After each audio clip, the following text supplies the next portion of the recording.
Okay,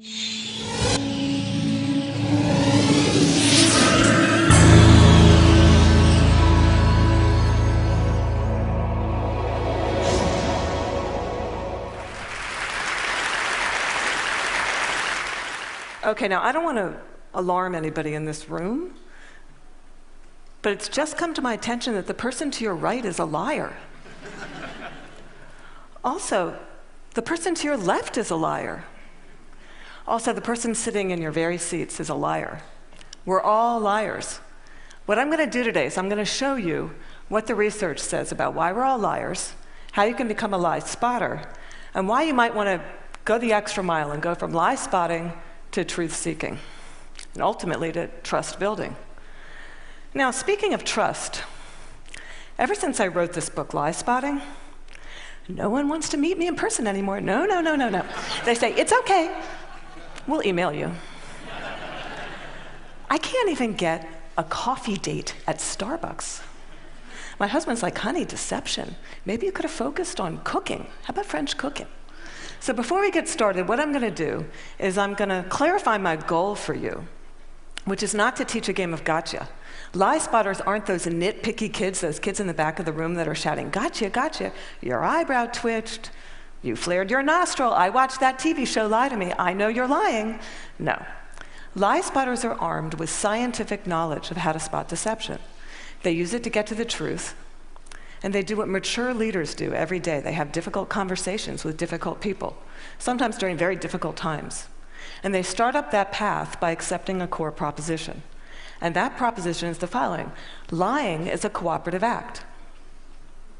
Think about it. A lie has no power whatsoever by its mere utterance. Its power emerges when someone else agrees to believe the lie.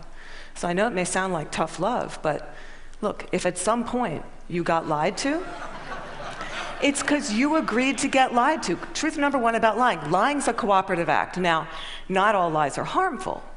Sometimes we're willing participants in deception for the sake of social dignity, maybe to keep a secret that should be kept secret. We say, nice song. Honey, you don't look fat in that, no. Or we say, favorite of the digerati. You know, I just fished that email out of my spam folder. I'm so sorry. But there are times when we are unwilling participants in deception, and that can have dramatic costs for us. Last year saw $997 billion in corporate fraud alone in the United States. That's an eyelash under $1 trillion. That's 7% of revenues. Deception can cost billions. Think Enron, Madoff, the mortgage crisis, or in the case of double agents and traitors like Robert Hansen or Aldrich Ames, lies can betray our country. They can compromise our security. They can undermine democracy. They can cause the deaths of those that defend us. Deception is actually serious business. This con man, Henry Oberlander, he was such an effective con man, British authorities say he could have undermined the entire banking system of the Western world. And you can't find this guy on Google. You can't find him anywhere. He was interviewed once, and he said the following. He said, look, I've got one rule. And this was Henry's rule. He said, look, everyone is willing to give you something. They're ready to give you something for whatever it is they're hungry for. And that's the crux of it. If you don't want to be deceived, you have to know, what is it that you're hungry for? And we all kind of hate to admit it. You know, we kind of wish we were better husbands, better wives, smarter, more powerful, taller, richer, the list goes on. Lying is an attempt to bridge that gap, to connect our wishes and our fantasies about who we wish we were, how we wish we could be, with what we're really like. And boy, are we willing to fill in those gaps in our lives with lies. On a given day, studies show that you may be lied to anywhere from 10 to 200 times. Now, granted, many of those are white lies. But in another study, it showed that strangers lied 3 times within the first 10 minutes of meeting each other. Now, when we first hear this data, we recoil. We can't believe how prevalent lying is. We're essentially against lying. But if you look more closely, the plot actually thickens. We lie more to strangers than we lie to coworkers. Extroverts lie more than introverts. Men lie 8 times more about themselves than they do other people. Women lie more to protect other people. If you're in an average married couple, you're going to lie to your spouse in 1 out of every 10 interactions. Now, you may think that's bad. If you're unmarried, that number drops to 3. Lying's complex. It's woven into the fabric of our daily and our business lives. We're deeply ambivalent about the truth. We parse it out on an as-needed basis, sometimes for very, very good reasons, and other times just because we don't understand the gaps in our lives. That's truth number 2 about lying. We're against lying, but we're covertly for it in ways that our society has sanctioned for centuries and centuries and centuries. It's as old as breathing.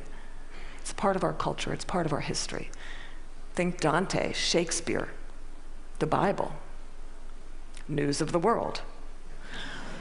Lying has evolutionary value to us as a species. Researchers have long known that the more intelligent the species, the larger the neocortex, the more likely it is to be deceptive.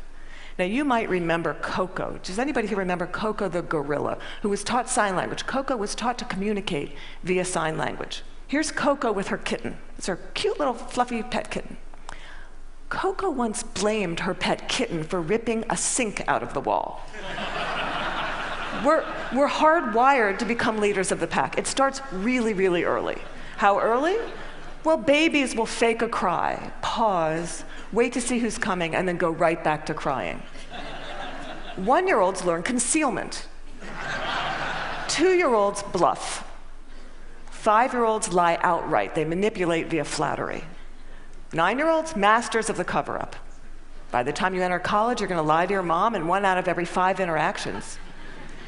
By the time we enter this work world, and we're breadwinners, we enter a world that is just cluttered with spam, fake digital friends, partisan media, ingenious identity thieves, world-class Ponzi schemers, a deception epidemic.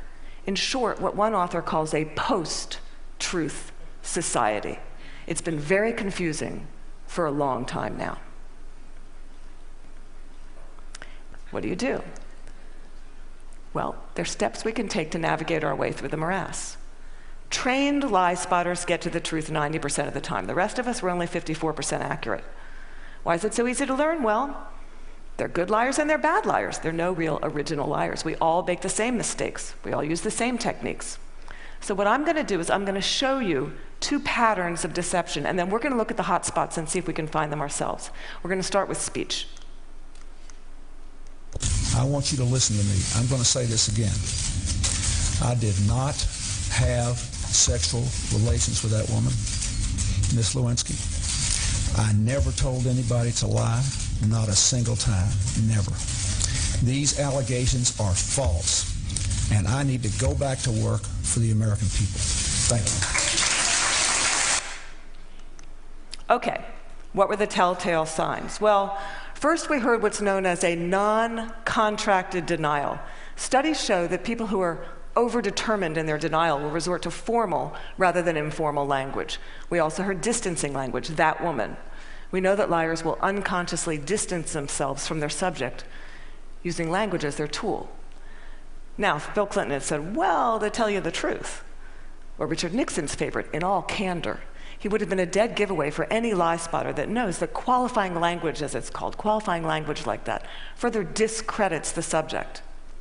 Now, if he had repeated the question in its entirety, or if he had peppered his account with a little too much detail, and we're all really glad he didn't do that, he would have further discredited himself. Freud had it right. Freud said, look, there's much more to it than speech. No mortal can keep a secret. If his lips are silent, he chatters with his fingertips, and we all do it. No matter how powerful you are, we all chatter with our fingertips. I'm going to show you Dominique Strauss-Kahn with Obama, who's chattering with his fingertips. Now, this brings us to our next pattern, which is body language. With body language, here's what you got to do. You really got to just throw your assumptions out the door. Let the science temper your knowledge a little bit, because we think liars fidget all the time. Well, guess what? They're known to freeze their upper bodies when they're lying. We think liars won't look in the eyes. Well, guess what? They look you in the eyes a little too much just to compensate for that myth. We think warmth and smiles convey honesty, sincerity, but a trained lie spotter can spot a fake smile a mile away. Can you all spot the fake smile here? You can consciously contract the muscles in your cheeks. But the real smile is in the eyes. The crow's feet of the eyes, they cannot be consciously contracted, especially if you overdid the Botox. Don't overdo the Botox. Nobody will think you're honest. Now we're going to look at the hot spots. Can you tell what's happening in a conversation? Can you start to find the hot spots to see the discrepancies between someone's words and someone's actions? Now, I know it seems really obvious, but when you're having a conversation with someone that you suspect of deception, attitude is by far the most overlooked but telling of indicators. An honest person is going to be cooperative. They're going to show they're on your side. They're going to be enthusiastic. They're going to be willing and helpful in getting you to the truth. They're going to be willing to brainstorm, name suspects, provide details. They're going to say, hey, maybe it was those guys in payroll that forged those checks. They're going to be infuriated if they sense they're wrongly accused throughout the entire course of the interview, not just in flashes. They'll be infuriated throughout the entire course of the interview. And if you ask someone honest, what should happen to whoever did forge those checks? An honest person is much more likely to recommend strict rather than lenient punishment. Now, let's say you're having that exact same conversation with someone deceptive. That person may be withdrawn, look down, lower their voice, pause, be kind of herky-jerky. Ask a deceptive person to tell their story. They're going to pepper it with way too much detail in all kinds of irrelevant places. And then they're going to tell their story in strict chronological order. And what a trained interrogator does is they come in, and in very subtle ways, over the course of several hours, they will ask that person to tell their story backwards. And then they'll watch them squirm and track which questions produce the highest volume of deceptive tells. Why do they do that? Well, we all do the same thing. We rehearse our words, but we rarely rehearse our gestures. We say yes, we shake our heads no. We tell very convincing stories, we slightly shrug our shoulders. We commit terrible crimes, and we smile at the delight in getting away with it. Now, that smile is known in the trade as duping delight, and we're going to see that in several videos moving forward, but we're going to start. For those of you that don't know him, this is presidential candidate John Edwards, who shocked America by fathering a child out of wedlock. We're going to see him talk about getting a paternity test. See now if you can spot him saying yes while shaking his head no, slightly shrugging his shoulders, lots of be happy to participate in one. I know that it's not possible that this child could be mine because of the timing of events, so I know it's not possible. Happy to take a paternity test and would love to see it happen. Are you going to do that soon? Is there somebody that you can't? I'm only one side. I'm only one side of the test, but I'm happy to participate in one. Okay, those head shakes are much easier to spot once you know to look for them. Now, there are going to be times when someone makes one expression while masking another that just kind of leaks through in a flash. Murderers are known to leak sadness. Your new joint venture partner might shake your hand, celebrate, go out to dinner with you, and then leak an expression of anger. And we're not all going to become facial expression experts overnight here, but there's one I can teach you that's very dangerous and that's easy to learn, and that's the expression of contempt. Now, with anger, you've got two people on an even playing field.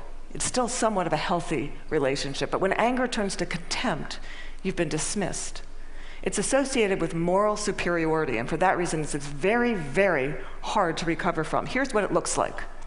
It's marked by one lip corner pulled up and in. It's the only asymmetrical expression, and in the presence of contempt, whether or not deception follows, and it doesn't always follow, look the other way, go the other direction, reconsider the deal, say, no, thank you, I'm not coming up for just one more nightcap, thank you. Science has surfaced many, many more indicators. We know, for example, liars will shift their blink rate, point their feet towards an exit. They will take barrier objects and put them between themselves and the person that's interviewing them. They'll alter their vocal tone, often making their vocal tone much lower. Now, here's the deal.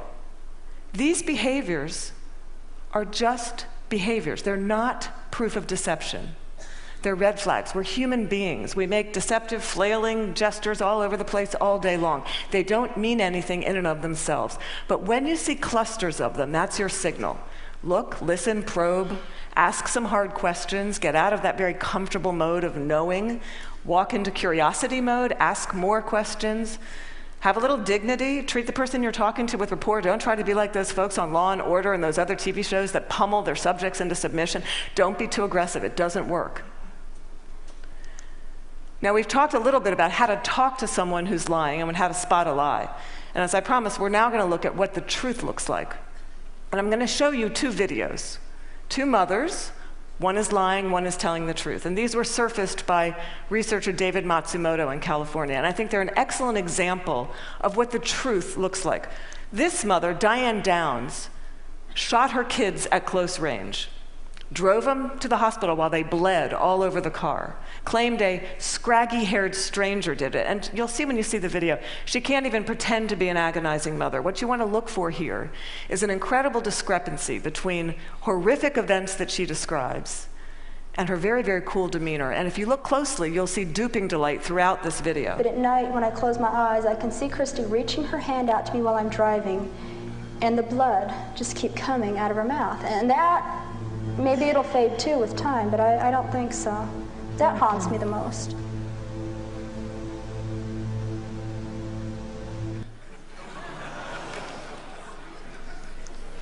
Now I'm going to show you a video of an actual grieving mother, Erin Runyon, confronting her daughter's murderer and torturer in court.